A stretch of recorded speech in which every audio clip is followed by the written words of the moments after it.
Children is everything, and at that moment, like, to see that happen in front of my eyes and know that she went into the room they were in was just very, very scary as a parent at that moment. Good evening, everyone. A Moorhead family is shaken up tonight after an SUV lost control and plowed through the front of their home. That happened just before 7 last night at 405 Oakway, which is just across the street from Moorhead High School. A 41-year-old Moorhead woman was cited for reckless driving on the scene and released. Valley News Team's crime and safety reporter Bailey Hurley spoke to the family today, who say while it was scary, they're choosing to look at the bright side.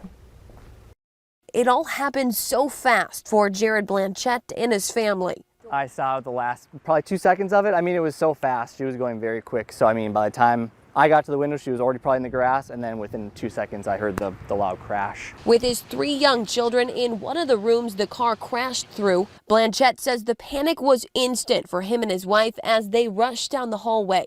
You're just praying your kids are fine at that point. And I fully believe the Lord was watching over them, because 2 of them were playing in the front of the bedroom, not near the window. And my daughter, who was kind of closer, kind of got wedged between the mattresses when they shifted, but she was also uninjured in the whole thing. Blanchette says while the damage is bad, he knows it could have been so much worse, saying he's thankful no one in the neighborhood was playing outside or taking an evening stroll at the time of the crash. A house is temporary. Things like this can get fixed. It's an inconvenience for sure, but to me, the safety of the people around you is by far more important than something like this. And that glass half full attitude is what's getting the Blanchette family through the hard times, finding comfort in the new life lessons and making the most out of an unforgettable Tuesday night. I think the biggest warning I have for my kids now is we just always have to be watching. Accidents happen, and this was an accident. It was a big one, but it happened, and we forgive, obviously, and so there's no ill will whatsoever.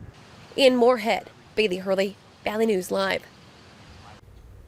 Blanchette says an insurance adjuster is expected to come to his home this week to assess that damage, and says it's not known how long it could take to clean up and rebuild that portion of his home.